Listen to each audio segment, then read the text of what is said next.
everyone, my name is Amber. Welcome back to my channel, Amber Reads Romance. Today I'm here with a recommendation video for some people's favorite trope. I don't read a ton of it, but the last couple years I really have been enjoying specific authors and series for this trope, which is billionaire romances. So let's quickly dive into some of my favorites.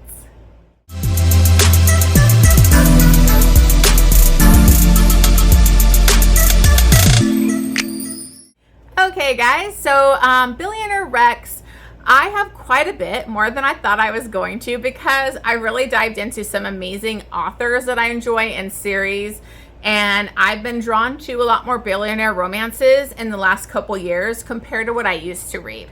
So I don't have a billionaire romance rec video yet, so I thought this is a perfect opportunity. Let's go through some of my favorites. If you're new to my channel, make sure you hit that subscribe button, leave me a comment, and like the video. Obviously, let me know some of your favorite billionaire recs so I can add some more to my ever-growing list.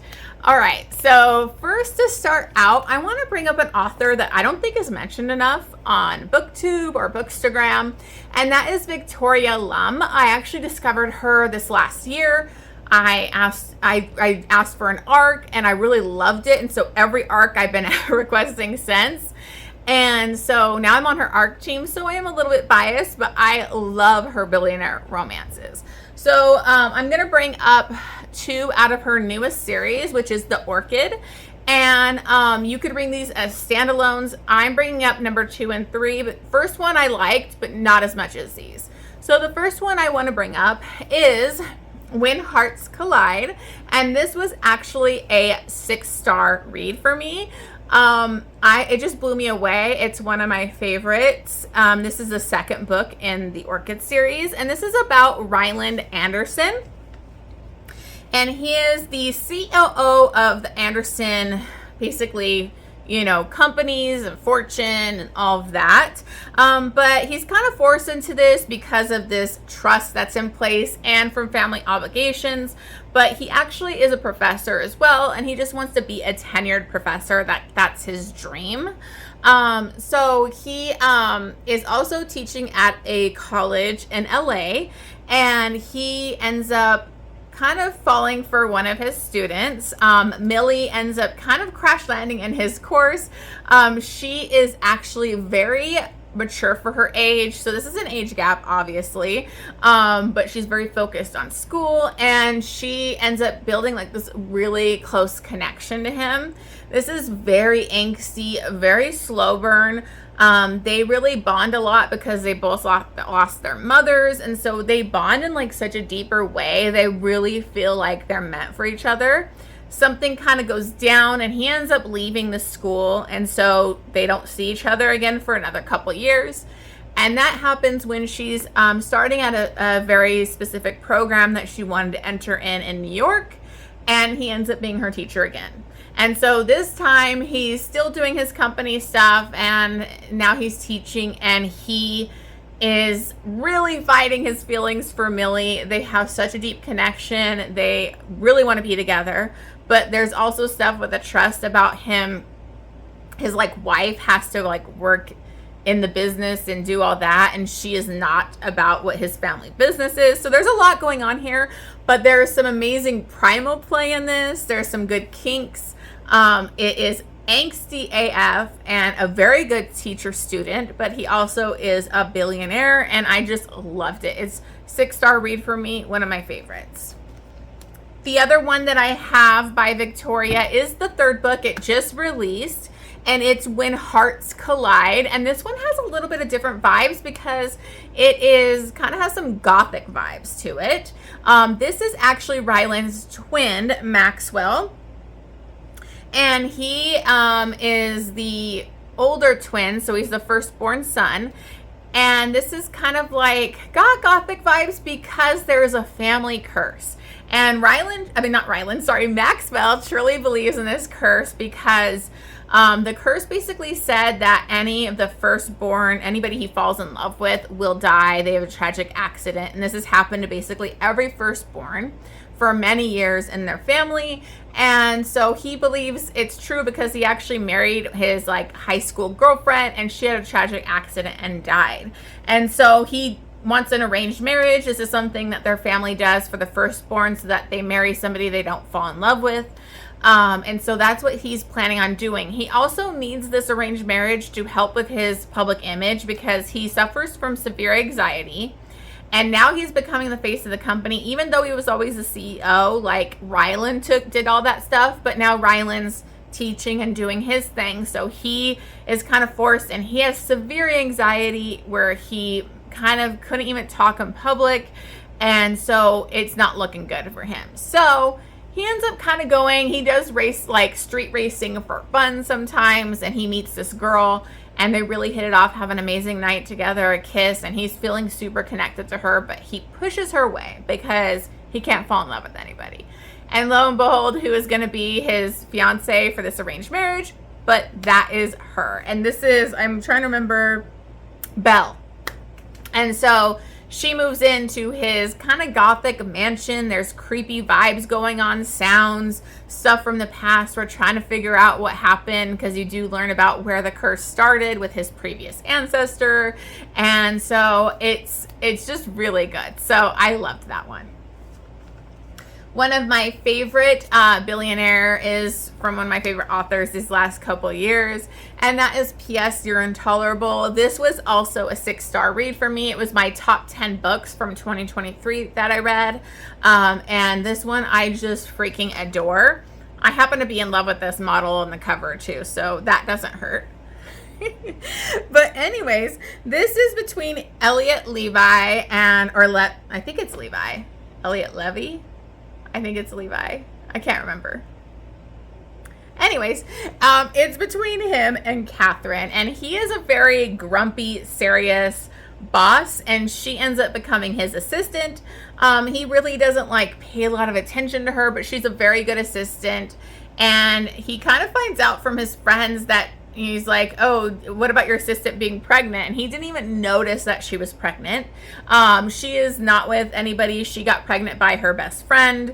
They bought a house together where they were remodeling it, and he ends up like basically abandoning her and leaving and putting her in the lurch with like this renovation, and she's pregnant. And so he ends up, you know, kind of when he realizes she was pregnant, doing all these sweet things for her, you know, and she ends up going on leave, obviously, maternity leave, and he's just desperate for her to come back. He ends up showing up to her house at one point for something, and he sees that she is living in like her torn up house in the middle of renovation that's not going through, and he makes her come live with him because he wants her to be in a safe place with her baby. And so this is just one of my favorite tropes that I discovered, which is pregnant but not with his baby, or not his baby, you know, and I just love it. He comes off so grumpy and whatever, but he is so sweet and so attentive, and he's so adorable with her daughter, and I just love this one so much. It's one of my favorite workplace billionaire romances. If you haven't read it, pick up this series. This is the third book in the Heart Where They Fall series, but you could definitely read it as a standalone. I didn't read the first book, so I don't think it's an issue, but one of my favorite books. Okay, so then I have another favorite. A lot of people love this, and I have The Takeover by TL Swan. This is a really fun one. I really enjoyed this. I think this is like the only one I really loved out of that series, which is like the Mile High series. And this is between Tristan Miles and Claire. And Claire is a widow, and she has 3 boys. She's got her hands full, and she's trying to keep her husband's company afloat and going so that it can go to her sons, but she's having trouble with it. And Tristan basically steps in to try and buy her company. So their first meeting does not go off well, and she didn't really like him very much. Then we kind of have months later, she's going to this, I think it was like a convention, or like, I can't remember. I don't remember. It was like some kind of thing, and he was speaking at it. And they end up kind of hitting it off and deciding to have a little fling. They even go to Paris for a couple of days, and so they really have like a few night stand basically. But Tristan doesn't want it to end. Like, he wants it to continue going. He's really into her, and she just says no, because she has 3 sons. She doesn't have time for this. But Tristan shows up at her place and happens to run into these sons, one of them who kind of attacks him because he had found like stuff in her luggage that showed she was with a guy, and he was pissed. And so he realizes he kind of stepped his foot into something that's a lot more complicated, but he really pursues her, and so he really wants to make it work, but he has to kind of like step in and try and be there for these sons too that like don't have their dad. And one of them gets like an internship at his company, and so he's stepping in to try and help. There is some annoying kind of conflict stuff because she did really love her husband and she feels guilty moving on. So there's that plays into this. But Tristan Miles is definitely book boyfriend material, and he is amazing. Okay, so the next couple I want to bring up, they are in the same series. You can honestly read this entire series, and that's by Anna Huang, but the Kings of Sin series, and I'm basically bringing up book 2 and 3 because I haven't continued. I still need to continue the series. The first one was good, but I love these ones better. So we have King of Pride, and this is about Kai and Isabella, and I really loved this. Kai was like such an amazing book boyfriend. He's this very serious, put together. He's up to be the CEO of his family company, but he has to get voted in. So he, really has to have a good public image for this vote that's coming. But of course, Isabella kind of throws in a wrench because she's this positive, outgoing, kind of flighty chick, but she's trying to be an author. She's stepped away from her family to try and become an author, but it has not been going well. She's having such bad writer's block. She's having issues. And her and Kai have this amazing connection, and they end up kind of secretly dating because of his vote that's coming up, and just the amount of support Kai gives her because she's on a deadline with her family. She needs to have this book done by a certain date, or they want her to come home and work the family business. So she is really pressured. She has a lot of low self-esteem dealing with that, like she's not enough. And Kai is just so amazing and supportive. So I just really, really loved this. And then on a different level is King of Greed. I loved this one. This is a marriage in trouble. We have Dom and Alessandra, and they've been married. They were I think high school or college sweethearts. They've been married for many years. He's a self-made billionaire. He really worked his ass off to come from nothing to where he is. So he's very obsessed with money and his company, and he is just always working. So he's really neglected his wife, and when he doesn't show up when he's supposed to for this trip for their anniversary, she is just at her wit's end. He's been basically absent for their marriage, and she's over it. So she basically leaves him, and he is shook. He's just blown away by this. He's blindsided, but it's a big wake-up call, and so he has to do so much to try and win her back. There's such good groveling in this. Anna Huang does amazing grovel, but also there's deeper conversations and look into marriage, because you can't just, marriage is constant work. And so, and I loved seeing Alessandra fight for herself and what she wants and what future she wants. And so it was a struggle, and it was a fight for them to come back together. But I freaking love this so much. I love a self-made billionaire too. I love that. Okay, so another one I want to bring up, which is a mafia one. I'm going to have a couple mafia ones in here because, the mafia can be pretty rich too. And this is Brutal Savage by Lilian Harris. And this was one of her newest releases. It's the second book in the Savage King series, which is based on the Irish mafia.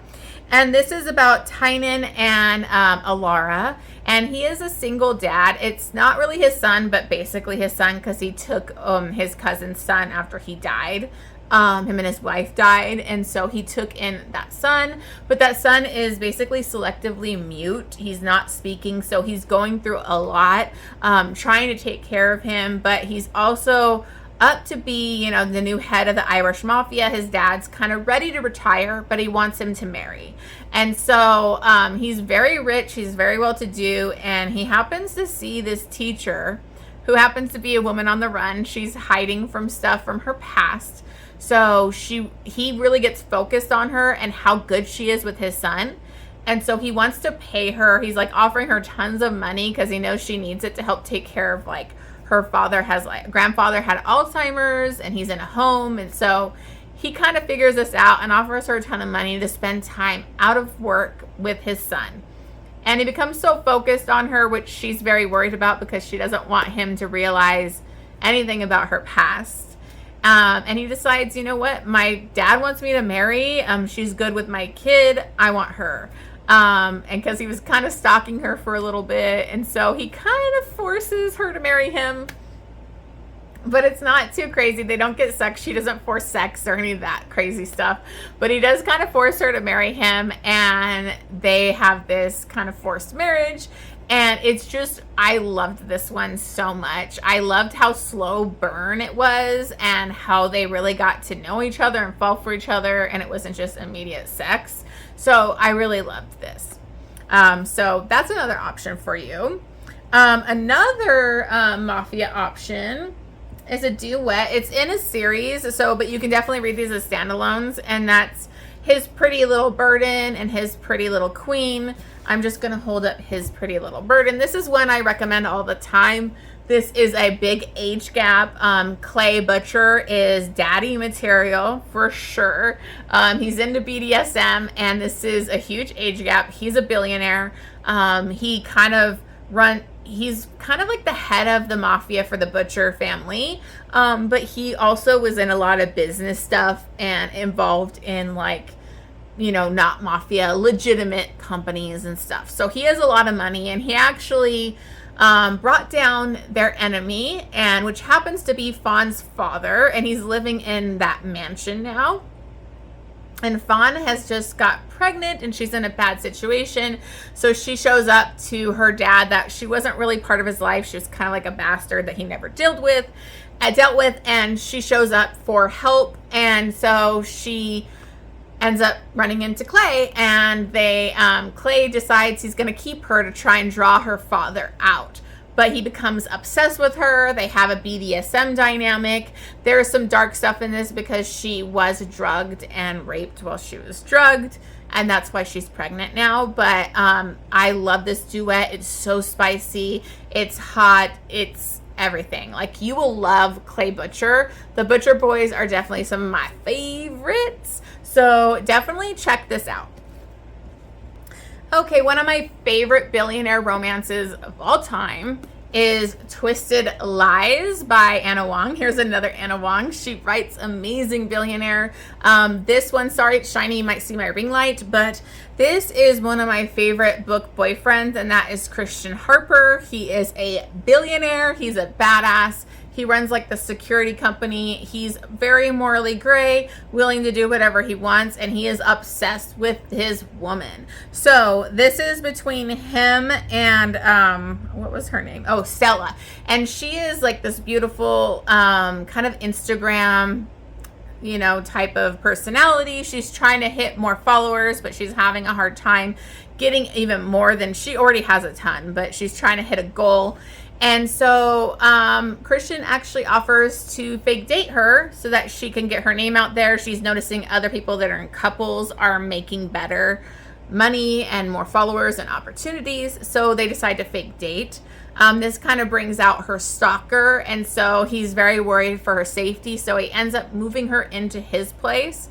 And so we have a forced proximity. The thing is Christian has been obsessed with her for a while, and he can't get over her, and this guy is protective and touch her and you die. and I freaking loved it. So this was such an amazing one. It's my favorite one out of that series, which has other billionaire romances that you can read too, but this is my favorite, and Christian Harper is to die for. Okay, the last one I want to bring up is not my favorite one from this author, but I think it's a good one if you are looking for erotic romance. That's Billionaire. Check out The Minx by Sophie Lark. Sophie Lark is one of my favorite authors. This is definitely more erotic than her other stuff that I love, her Mafia series. And this has some crazy kinks in it. And one I didn't usually enjoy, but Sophie made me love it. I don't know why, but I loved it because it has pet play in it. So if you're nervous about that, give it a shot because it's really good in this. But this is a billionaire. His name is Ramses, and he basically sees Blake. She's a high-end escort. She is very selective clientele where she picks the people she will be with. She only has a few that she is with, and she manages her money. She's super intelligent. She puts all this money into investments and the stock market, and she's very smart. These two people are self-made, very ambitious, strong, people in power type of personalities, and he sees her and he wants her, and she's just saying, nope, you know, I have a certain clientele. She was wanting to be noticed by him, but he comes on very strong. But eventually, you know, he throws her a really big money opportunity that she can't really pass up. So she does decide to give him a night, and he really gives her a night that she can't forget. And this is a very spicy book. It's mostly sex, so just be prepared.